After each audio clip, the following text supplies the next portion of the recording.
The winter graduation ceremony of the Auckland University of Technology for the Faculty of Business, Economics and Law is about to commence. Please now switch off your mobile phones for the duration of the ceremony. We are about to welcome our graduates into the auditorium. Please stand and remain so until the stage party sits.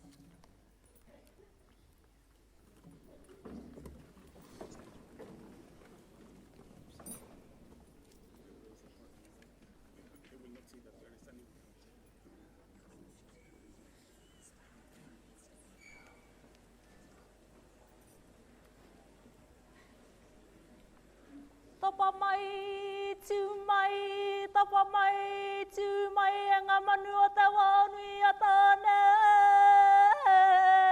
Tapa mai ki te rākau te matua, tapa mai rā ki te rākau aranui a.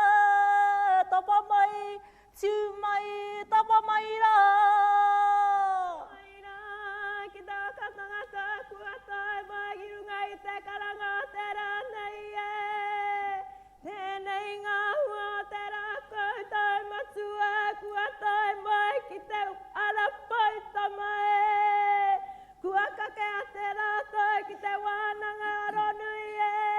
Karanga mai, karanga mai, karanga mai rā.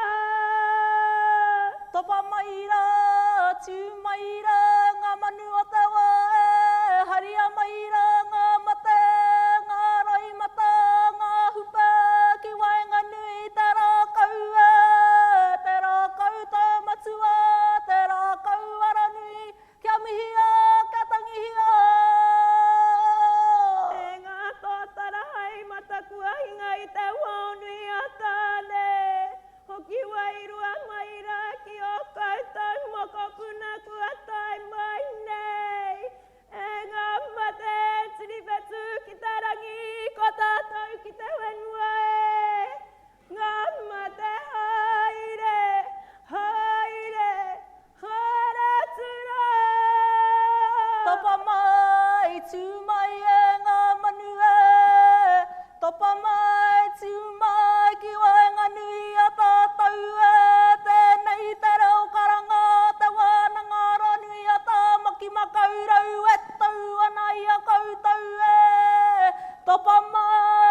Please be seated.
e aku nei hoa mahi.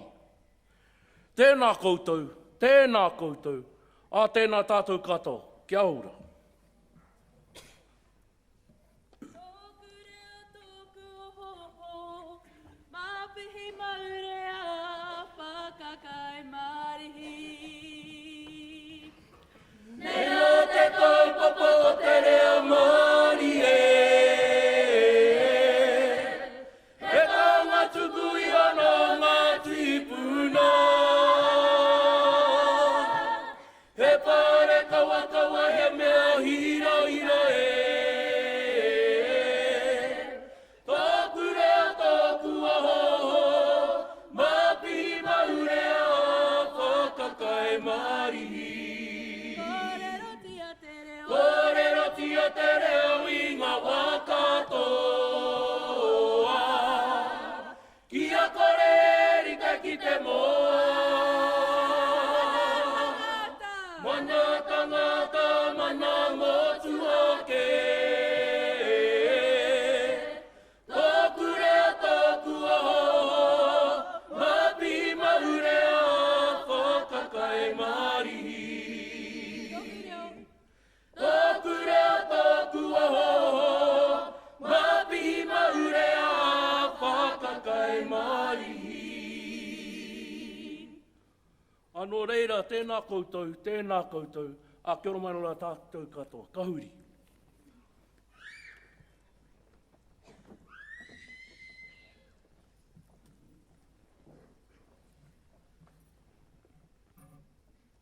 Kia ora koutou. My name is Heather Pryor, and it is my pleasure to be your MC today. It is a privilege to now introduce Professor Jeff Perry, the Deputy Vice-Chancellor of the Auckland University of Technology.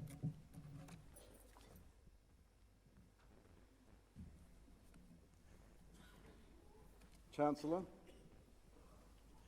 Aditi Pandit, Student President,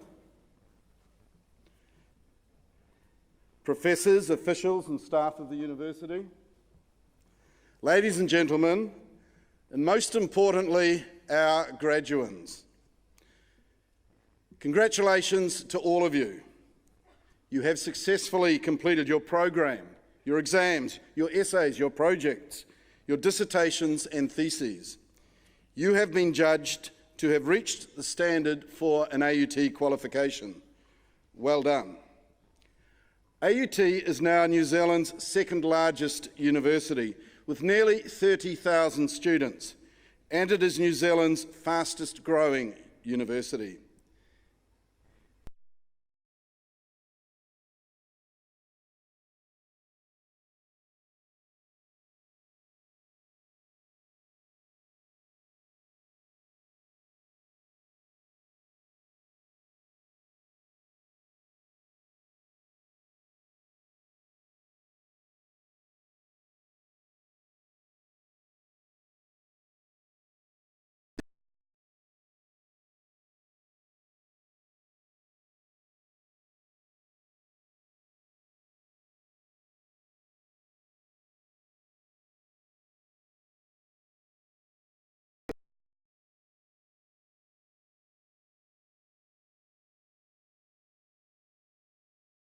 New Zealand, and the top university for international outlook in Australia and New Zealand. QS, another rating agency, rates AUT as a 5-star university and has given us 5 stars for our teaching, employability, that's good news for our graduates, internationalisation, facilities and inclusiveness. 18 of AUT's discipline areas are ranked by QS or Times Higher Education as world-class. And in these are key disciplines, in fact all the discipline areas from the Faculty of Business, Economics and Law, including accounting and finance, business and management, which includes in it international business, marketing and information systems, business administration, economics and econometrics, and law. AUT is the university for the changing world, and this orientation is key to what we do in advancing education and knowledge. The changing world we live in today is diverse, complex and uncertain. Disruption is a feature. The world around us reflects the dual faces of modernity. On the one hand, in the last 70 years, over 1 billion people have been lifted out of poverty, and living standards across the world have risen as a result of growth, technological change, and global trade and investment. On the other hand, negative environmental and social impacts have occurred. There has been massive population dislocation, and within-country inequality has increased. There are those who draw a very dark tableau of the world, noting the increase in autocratic leaders, the growth of illiberal democracy, the development of trade wars, the increase in some parts of the world in racist tropes and racism more broadly, pointing to the increasing sense of alienation and disenfranchisement of individuals and groups in society, of political dysfunction, and of the terrorist threat in the world. However, this dystopian view is needlessly pessimistic. It is undoubtedly true there are wicked problems facing us, ones we as individuals and communities need to address. But it is also true that as a society, we have the means, the wherewithal, and the capability of addressing these wicked problems. And there are many wonderful opportunities out there before us. Reconciling the innovative power of the market with social cohesion and sustainable environments is indeed the challenge and dilemma of our age. Our aim at AUT has been to help prepare you for this complex and changing world. Through the education you have received here, you are well placed to contribute in a meaningful and useful way to society, to attack these wicked problems, and to take advantage of the opportunities before you. Your challenge is to use the skills and capabilities you have developed to the betterment of you, your whānau, and society. Each of you has taken a unique journey to the point where you are a graduate here today. This has involved successes and challenges that have been of an academic, personal, and financial nature. Auckland is an expensive city in which to live, and you've had to juggle study, work, and broader life to be successful here at AUT. To negotiate yourself through all of this, you've had to show persistence, resilience, an ability to deal with ambiguity and uncertainty, to prioritise, to overcome problems, and to demonstrate your ability to deliver. These are attributes and capabilities, along with your qualification, that prepare you so well for what you are going to do next following your graduation, whether that be further study or moving on to life beyond university. So here today, we applaud the success of each of you for completing your program of study. You are our great graduates.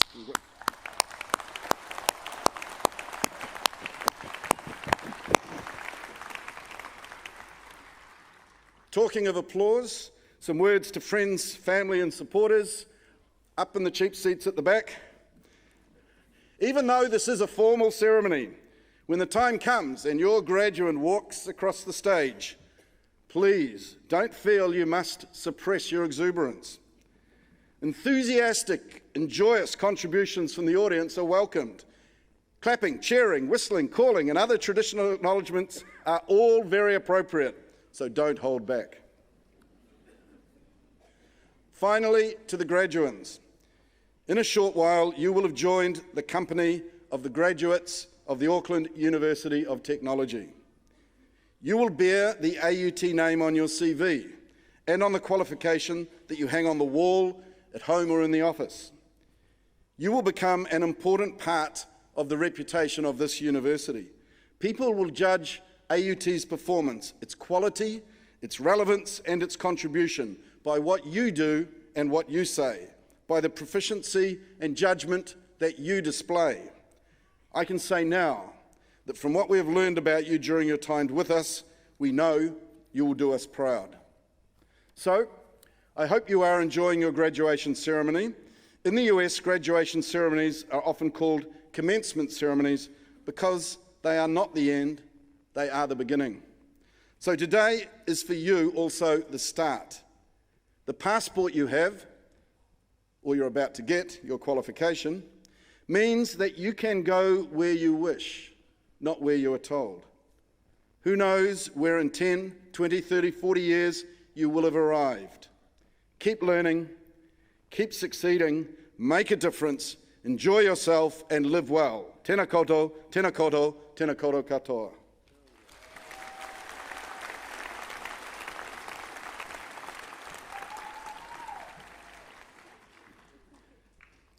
Aditi Pandit is a partner at Deloitte, leading the human-centred design practice for the public sector and the founder of Deloitte New Zealand's social impact practice. Her passion is for bringing together individuals and organisations to address wicked problems at multiple levels, changing systems to transform outcomes, redesigning services to be simpler and generate better outcomes, and shifting mindsets to focus on growth, innovation and impact. Her work has included redesign of social housing services, welfare payment services, accident compensation services, and childcare and protection services in New Zealand. She is the co-leader of Deloitte's State of the State reports in 2016 on social investment, 2017 on resilience, and 2018 on family social capital and well-being.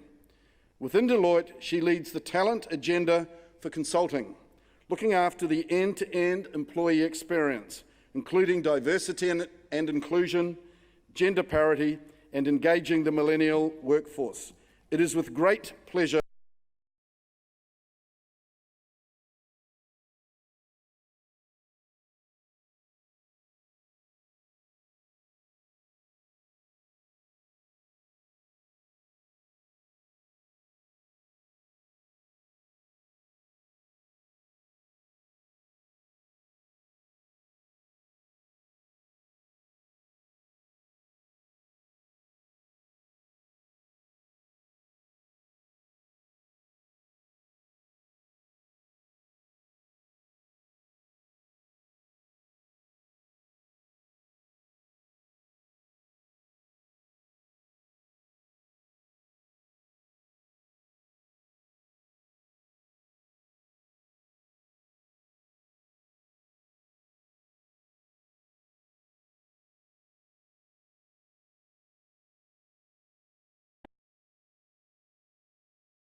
And through my work, I get a lot of people, young people and older, who ask me how can they make a bigger social impact and how can they find work that's meaningful and purpose-driven. And I know as I look out on this group and the energy in the room, many of you will be asking yourselves that same question. Many of our graduates, but many of the families too, perhaps. And I think the question we all need to ask ourselves is, what is the most urgent and important work of our generation? And let that be our guide to actually answering how we find meaningful work. We've heard that everything is getting better, and it is. Trade and capitalism and globalism lifting millions out of poverty, technology streamlining and accelerating progress. But things are also getting worse. And I don't want to paint the dystopian future, but it is a little bit like we're in a wagon hurtling towards a cliff. The cliff is some distance away, but it is there. The science is quite clear. And yet we're all congratulating ourselves for making the engine go faster, the ride go smoother, and maybe having hauled more people onto the wagon with us. But the thing is, we do know how to actually address this. The science has also helped us to know what solutions we should be using to actually change our future. We know that technology exists and the fiscal envelope's been calculated. If you're not sure, you should Google it. But the only thing holding us back is the collective will and courage to place well-being and sustainability above profitability. And that's right, I said above. That's something each of us and each of you individually can play a part in actually achieving. So I wanted to give you guys something practical. So I've got 3 steps that might help you think about where you want to make an impact. And then I've got 4 things that you might want to think about as you embark on your career. Consultants always think in numbered lists. The first thing, get clear on your intention. Inclusive futures are really exciting, but there's so many places to play. Have a think about what issues really get your energy going. What are the things that frustrate you? What are the things that excite you? What would you do if you weren't afraid? What would you be most proud of to have done at the end of your life? We don't all have to be on the same kaupapa, but test yourself on whether yours is enduring. The second thing, assess your assets. Many of you might think, well, we're just starting out. What are our assets? Actually, the networks and platforms that are available to you in your community, the people you've met through this process of university education, and the networks that you'll build in your employment to come, those are the things that you can use to actually have the highest and best impact. Use those assets in service of the intention you've set yourself. Speak up and stay in. Announce your intention and be vocal about it. Don't be afraid when you go to your employer interviews, when you go into work, don't be afraid to talk about the things you're passionate about. I rely on our young people coming in the door and actually saying, we care about the environment, we care about sustainability, we care about social impact. Without that voice of young people, I would find it really hard to sit around the senior tables I sit at and actually make a case. It's never ceased to inspire me when people actually come up to me and say, I'm thinking about the same things, I want to go on that journey too. It makes me have hope. It makes me think, actually, I'm not alone, we are legion, and we can be bold. So now some really practical steps, hopefully, 4 things that I think you could think about as you start on this next phase. The first one is aim for mastery. This one can be a little unpopular. Everyone wants to get started, and everyone says, how can I have a greater social impact? And I usually say to young people who come to me and ask that, build deep skills. The world is full of enthusiastic amateurs, and we actually don't have a shortage of those. Actually building deep skills takes time and hard graft and skills, the things that you've been building over the past few years of study. The world's toughest problems deserve our best skills and our best efforts. It doesn't have to be more formal study, although that is good too. But in the areas that you are most passionate about, I would say you need to actually be reading everything. You need to be studying everything, listening to everything, and talking about it with others. So deepen your skills. The second thing is forge strong relationships. So you might have heard a lot about portfolio careers and the gig economy and the death of the traditional career. But actually loyalty and connection still matters. It can be a pretty lonely place to be deepening your skills and acquiring mastery if you're doing it on your own. But actually, if you're doing it with a team, work is a joy. So it's kind of like you learn when you're in primary school. To have a friend, you need to be a friend. So invest in other people. Actually find your tribe and start working on the things that you've chosen together. The next one is look around the table. Oftentimes when I'm at work, I look around the table and I'm the only person like me, the only woman or the only brown woman of my kind of brown. And it's easy to get a little bit smug and think, I've made it to this table. But there are actually a whole bunch of boxes I can't tick, a whole bunch of diversity that actually I can't represent. So I ask myself some questions. Firstly, what do I bring to this table? And actually, I have a responsibility to speak up and actually bring those things to the table loudly and proudly. So do that. The next is who's trying to get to this table and what's actually keeping them out? And how do I use that same voice to actually break down the barriers that might be keeping people away from the table? And then the third one I ask myself is, who doesn't even want to be at this table and why? Maybe the table is actually outdated. Maybe we need a new table. Maybe it's not a table at all. And that's the kind of energy I think you should bring to the world of work. As an employer, I would welcome and embrace that. Zoom out to the system. The hardest problems are actually systemic problems, and you've got to look bigger. Whenever you're working on an issue, wherever it is in the world of work or at home, ask yourself, what is causing this issue to actually exist? So if you're thinking about children going to school without lunch, ask yourself, what is the system that prevents parents and families who love their children from having the resources to actually provide those children with the things that they wish to provide them with? And actually, when you unpick that, you will find structures of power, of funding, and decision-making that actually keep things the way they are. And my challenge to you is those are the problems you need to be working on. And those are the problems you need to be pushing the organisations you work within to work on.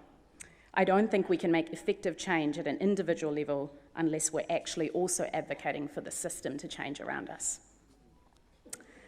And finally, say yes to leadership. So this might be a bit at odds with the mastery one, but actually mastery is about skills and leadership is a mindset. There is no right age to become a leader. It's not about power or status or prestige. Those things are cool sometimes, but it's actually about making a difference. When something isn't working, leadership says, I'll fix it. When something needs doing, leadership says, I'll do it. And when someone's struggling, leadership comes alongside and helps. And lots of people want to complain about the way things are, but you can't complain if you're not willing to do the work to make it different. And that's what leadership is, in my mind. So say yes to leadership at any point in your life, any point in your career. Because if not you, then who? I guess, finally, I wanted to talk about the future of work, because we heard a little bit about it just before, and we always hear about technology and disruption and agility and new business models. I'm sure in your papers you've heard plenty of those words. And the future of work sounds digital. But it also suggests that the world of work is like this river, and sort of sweeping along, and we're just small fish being swept along in the river, and the river's changing course fast. And it's going to leave a whole bunch of fish just stranded and gasping for air on the banks. Well, I believe we aren't the fish. We are the river. And we get to shape that course, and we get to choose the sorts of organisations and communities that we want to be and that we want to be in, and then we can use technology and resources to actually enable that future. So I believe the future of the work is human. And I guess to this fabulous, bright lot of humans that I have before me, I say congratulations. Thank you for the exciting things that you are going to bring into the world. And I can't wait to see what you've got. Ka kite ana.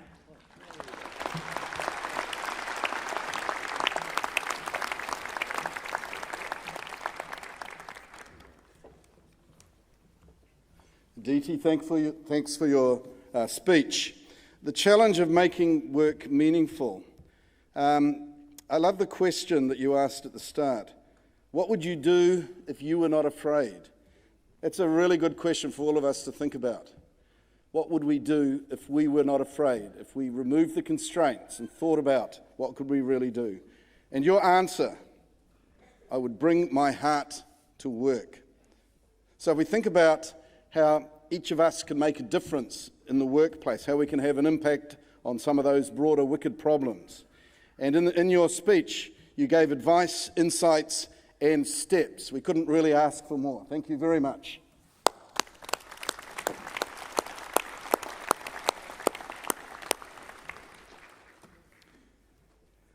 The Chancellor will now make the statutory declaration.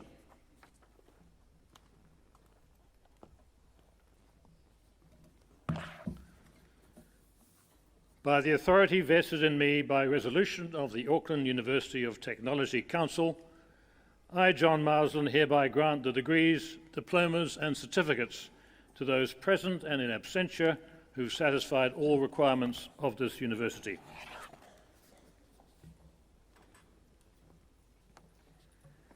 Ladies and gentlemen, Professor Kate Kerins, Dean of the Faculty of Business, Economics and Law.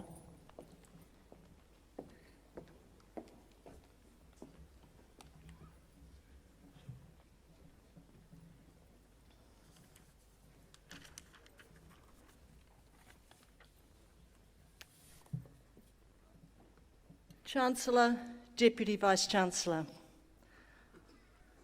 I call to the stage the Graduate Diploma recipients. For the Graduate Diploma in Business, Mele Tofahini Buketechi Duvationo.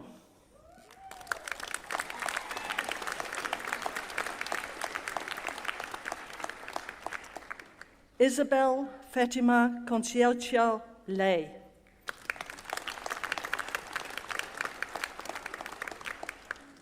Madeleine Lisa Eve Corbin.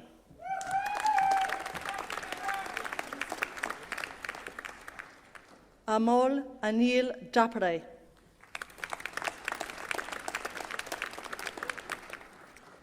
Anne-Marie Jean Gibson.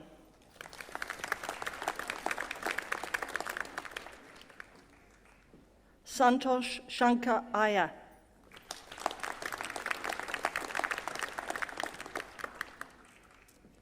Tong Jin.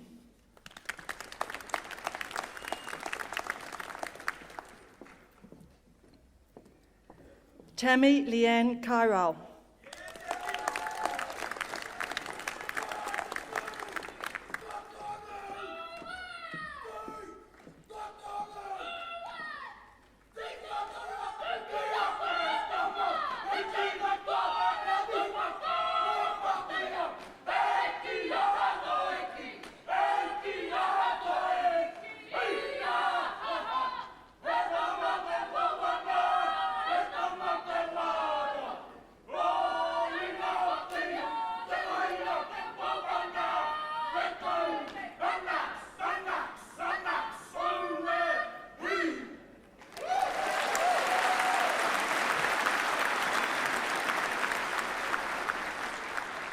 Alhan Selem.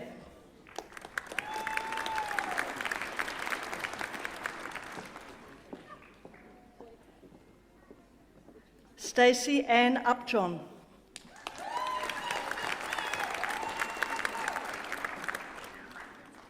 Taniela Vaipulu.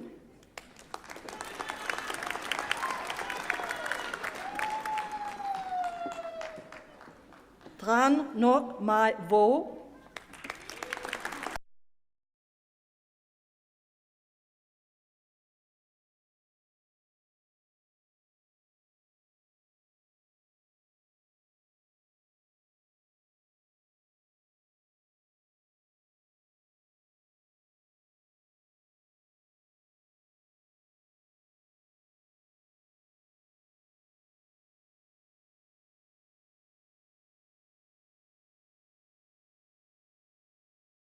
Graduate Diploma recipients, please join with me in congratulating them.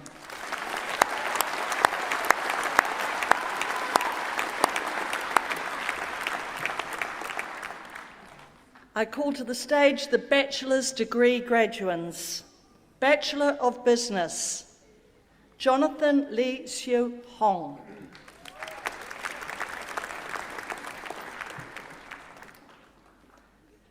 Elitasi Angelica Angel Arfuk.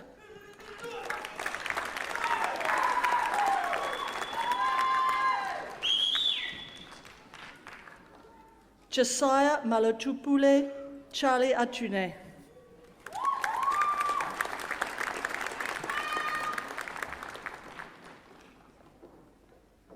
Fazana Akhtar.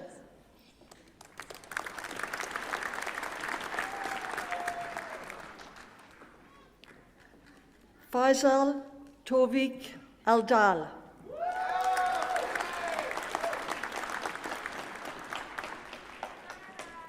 Portia Marie Alexander.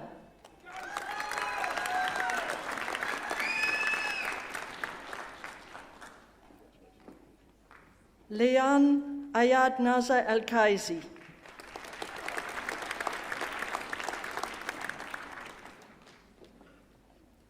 Aaron Nehana Altmans.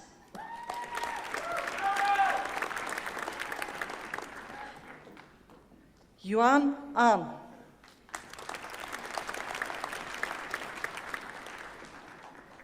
Gregory William Anderson.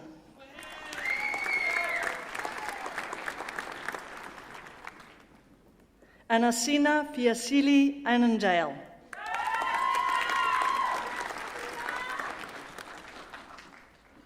Imran Arif Edwin.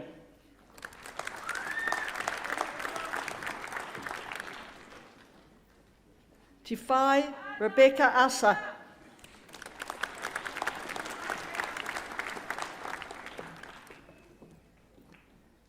Lisa Tualima Almau.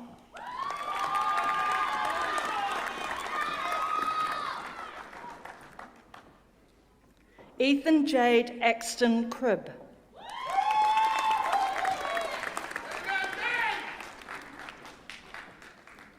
Gina Bai.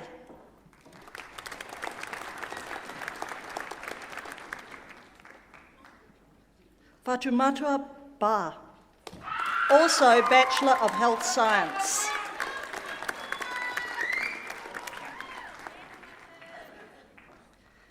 Clayton David Barry.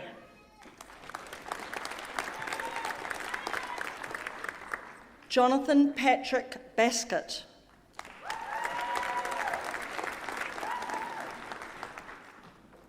Mina Joy Baxter.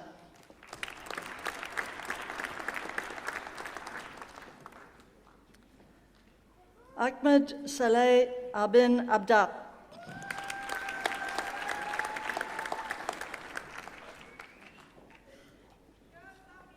Jordan James Winnerate Blair.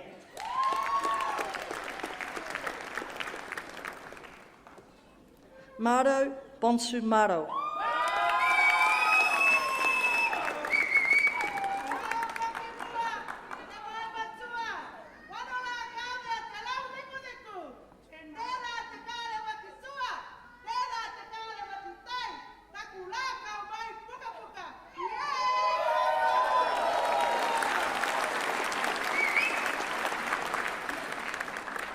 Daniel Scott Buchanan.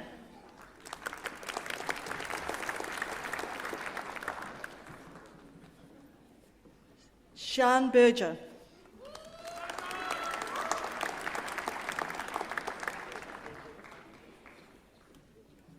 Yue Chao.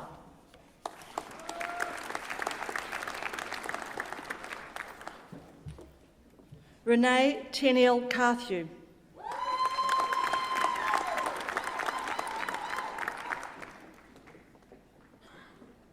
Shania Sonali Chand.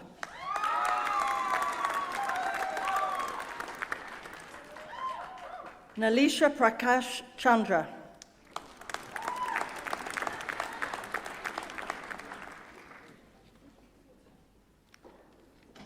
Ansui Chin.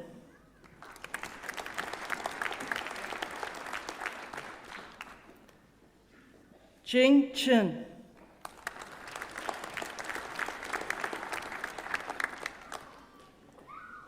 Jishuan Chin.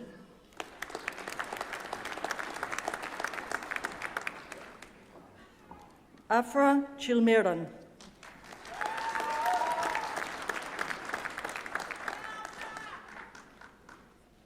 Chun Chung Chong.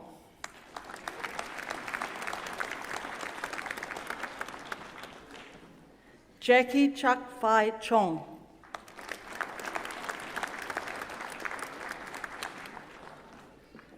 Alicia Madison Chow.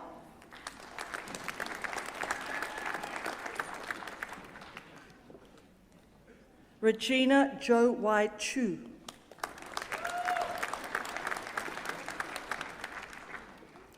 Michelle Jia Yi Chua.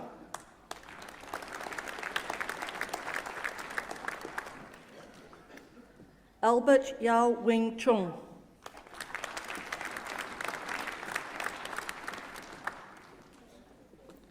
Hugh Tung Chung.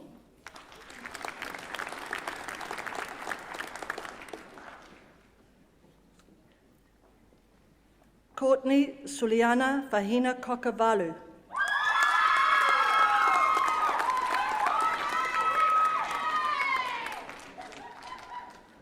Amy Laura Cox.